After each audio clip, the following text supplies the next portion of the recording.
J'avoue, c'est pas le bonheur. Moi je vivais d'amour. Aujourd'hui je n'ai plus l'âme sœur. Et ce qui est fou, c'est que quand tu écris des chansons, tu sais jamais ce qu'elles vont devenir. Mais comme celle-ci, 16 ans après, il y a encore une semaine, je marche, je passe devant un collège, d'un coup j'entends « J'avoue ». T'es atteint du syndrome de Christophe Maé. Vous êtes atteint du syndrome de Christophe Maé de la Tourette. Quel est votre principal symptôme? J'avoue! Eux, ils sont bons aussi là. J'avoue! Ils ont pété les plombs avec ça. C'est hyper touchant en tous les cas. Ça me fait délirer parce qu'il y en a qui chantent ça, ils étaient même pas nés quand je l'ai composé. Salut, c'est Christophe Maé.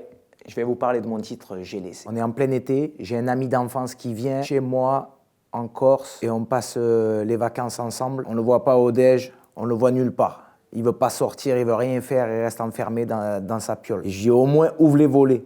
Et ça part d'un truc comme ça. Il traverse le désert parce que voilà, il vient de se faire larguer. Je m'approprie son histoire et j'écris J'ai laissé. Il sait que c'est lui qui me déclenche ce thème et cette chanson, mais on n'en a jamais trop parlé quoi. Mais là, il m'a rappelé il y a pas longtemps. Mais t'as vu la chanson? Quand même, grâce à moi. Je crois qu'il veut des droits de sa SACEM, moi. Ouais, c'est ce que j'avais Il est en train de venir me gratter là. J'avais plus de facilité en tous les cas, de m'approprier les histoires des uns et des autres.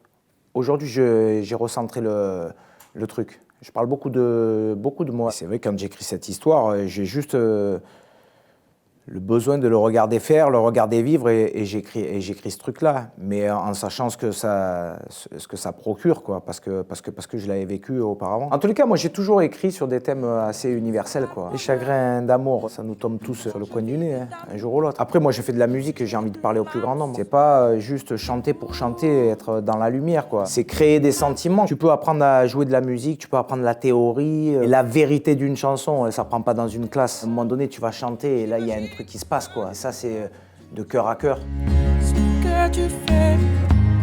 Le fameux j'avoue, c'est pas le bonheur. Je trouve ça, et après, je fais la musique avec mon acolyte de toujours, j'ai envie de dire, un garçon qui s'appelle Bruno Dandrimont, avec qui j'ai composé tout mon premier album. Mais c'est vrai que j'aime bien avoir un hook, quelque chose d'hypnotique, avec très peu d'accords. Ce titre-là, en fait, il est dans la continuité. J'avais déjà sorti pas mal de titres, Belle Demoiselle, On s'attache, C'est ma terre. Ce titre-là, il arrive dans le deuxième album. Il fait partie du chemin. Et sur le moment, ouais, ça avait été une grosse chanson, quoi. Aujourd'hui, je n'ai plus l'âme sœur. J'avoue. Mais ça fait trop kiffer.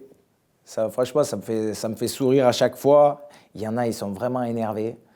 Il y en a une l'autre jour, je sais pas, j'ai vu passer une vidéo, une meuf, elle est en terrasse et elle se met à hurler. J'ai un TikTok, mais j'y vais pas. C'est un de mes fistons qui me dit hey, papa, t'as vu, il y a un mec là, il chante J'ai laissé là, dans sa bagnole, c'est trop bien. Ce gars, il s'appelle Saïma, il est trop fort. J'ai envie d'être dans sa bagnole à côté de lui. Mais j'ai regardé, il y a 3-4 personnes qui ont vraiment fait le buzz avec cette chanson, quoi. Eva Queen a refait cette chanson-là. Et je crois qu'elle déclenche aussi ce son. C'est-à-dire qu'il y a des gens qui ont découvert finalement cette chanson à travers elle.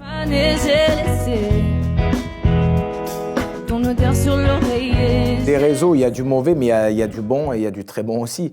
Et ça me fait délirer parce qu'en fait, il y a une jeune génération qui commence à s'intéresser justement à ce que je fais, à mon répertoire. C'est hyper positif, quoi. C'est vrai que je passe beaucoup de temps, moi, à être en studio, à penser, à réfléchir, à écouter avant de présenter des chansons parce que je sais qu'après, elles peuvent m'échapper et qu'il va falloir que je vive avec. Là, pour le coup, ouais, cette chanson-là, je sais qu'elle fonctionne, elle est bien foutue, quoi. Parce que le plus compliqué dans une chanson, c'est en 3 minutes, arriver à faire passer un message, un truc très fluide. La complexité dans ce métier, c'est de faire simple. Tu as sorti un nouvel album le 20 mars, est-ce que tu peux nous en parler? Écoute, c'est un album qui s'appelle Fête foraine, qui parle d'un gars qui a une vie ordinaire, qui y croit, qui doute, qui s'ennuie. 50 ans déjà. À un moment donné, il faut arrêter aussi de s'inventer une vie, d'aller chercher à droite, à gauche, ce qui n'existe pas, quoi. C'est juste essayer d'apprécier qui tu es et les gens qui t'entourent, quoi. C'est certainement l'album le plus intime que j'ai écrit. C'est pas la Fête foraine, c'est pas la Grande Roue, mais ma vie, je l'aime quand même s'il n'y a rien de fou. J'aime profondément ce que je fais, j'aime profondément ce métier, j'aime profondément ma vie de